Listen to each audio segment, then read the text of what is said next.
Hi, I'm Alex Nadermogen. I'm from Pinehouse Lake, Saskatchewan, Media Studies class, and we are doing a video response to the CBC's Fifth Estate on Pinehouse in 1979, titled The Drunken Indian and the Dry Road Back.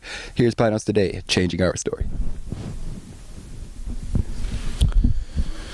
I wanted to do this because that documentary was a really bad representation of our community, and it made us look bad. And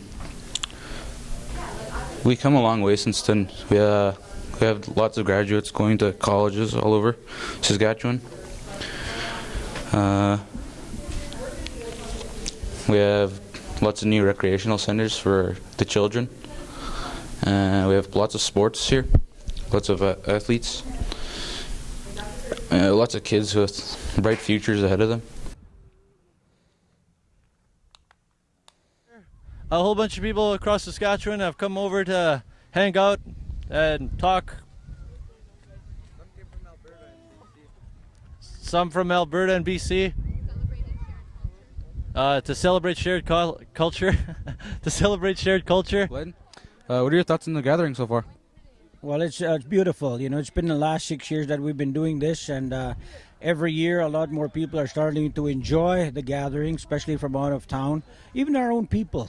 You know, there's people from Isle of Cross, Buffalo Narrows, you know, Dene people from Pachinak, East Side, like Grandmother's Bay, and Cumberland House. So there's a lot of different communities that are starting to realize now that there's a place to come, enjoy the food and entertainment.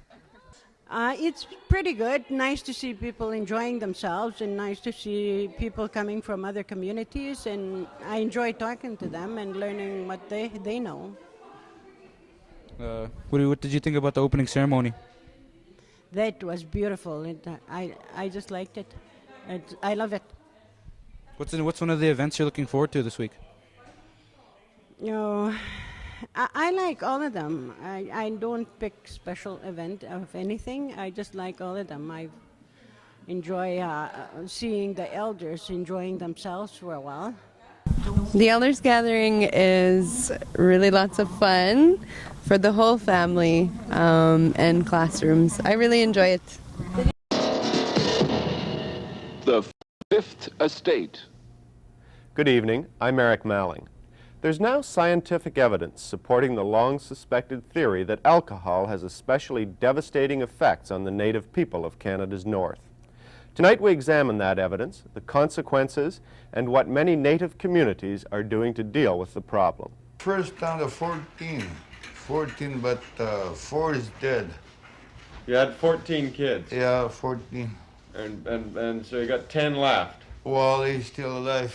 10 still alive. 10 is still alive, yeah, but some is, well, he's getting married, you know. Yeah. How many live in here with you? 2 of them. Two of them. Yeah. Can you look after them? Oh, sure. Well, what about Albert? He says he lives here. Well, Albert, where's his sister? He's looking Albert, his brother, you know. What do you feed them? Maybe around here. Maybe he sleep here. What do you feed them though? What do they have to eat? Well, you go and ask him, my daughter. You go and ask him. But Yeah. don't. It seemed kind of staged, like they went to a house where one man was really intoxicated and said, hey, let's interview that guy. To me, it just didn't seem fair to pick out all of the negatives and highlight those. I think today people are more aware of bias in the media. The community is wonderful. I don't see any of that reality that was in that documentary. I think that was very cruel of the CBC to exploit the situation and talk to an elder who's obviously drunk. I don't care if it's 2016 or 1977. You should follow some principles and some guidelines as a journalist. So I think that was a blatant disrespect to the elder that was interviewed. Was the report accurate? Unfortunately or fortunately, yes, it was accurate. I think the documentary was a half truth. If you look at that type of documentary, it's meant to be one-sided and a little bit controversial. And you got to remember that when you're looking to a documentary like that as being truth. It's only a partial truth, and it's meant to be entertainment, and it's meant to be provocative. Having said that, I think the documentary was unfair in that it did present to a majority of Canadians a version of the truth that could have been misinterpreted as being the truth. And I think we all, as consumers of media, should understand and should think critically about what we're seeing. The bootleggers do very well in Pinehouse, but ultimately it's the kids who pay. Here there are literally packs of wild children hiding out in the bush and stealing to survive because no one's sober at home. I'm sure there could have been better use of vocabulary. I'm sure there's better use of our selection of words that we can use to describe children. It's too bad that people have stereotypes. Those are stereotypes, and our children from Pinehouse were called a pack of wolves. That's a stereotype. Wild. It even said wild. And our children are children just like everybody else. It doesn't matter who we are or what our culture is. They're children. They're just the same as everybody else's children. There's no need for children to have been depicted in that way. My first response would be it's really wrong thing to be saying about anybody. The second thing is the generalization that, just because you saw some young people acting up, the generalization to a pack of wild animals just wouldn't fly today. In the 1970s, that may have been something that people would overlook, but if that was today, it's just not something you would say or do. And it's not a right comparison to make, period. How does it make you feel? It's upsetting because I know a lot of the people in this community are my family. I'm married into the community. I know everybody. I know many of the people that were portrayed in that video. And it's unfortunate that they decided to try to portray it that way. I think they could have told a very effective, a very powerful story if they had to come at it from a more sincere angle. But it seemed to me they had an agenda that they wanted to push, an agenda to make the community look and reflect on it poorly, and I think that's what they tried to do. And so that the language chosen in that particular clip, I think it got their agenda across, but I don't think it was a fair assessment of this community. My first thoughts on it, well, I kept hearing a lot about it. I kept hearing a lot about a lot of the alcoholic problems that we had in Pinehouse, and our alcohol problems, I should say, rather.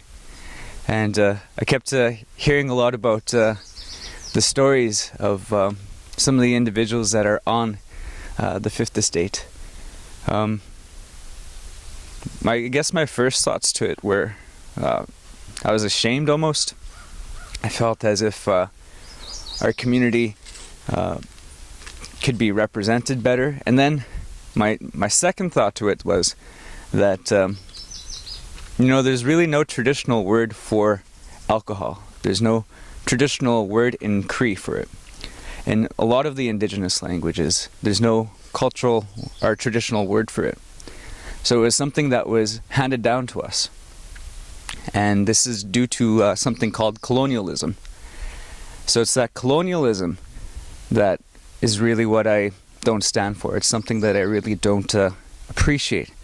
It's the fact that somebody came to our people and told us, you're not living right. Here, we're going to show you how to do this better.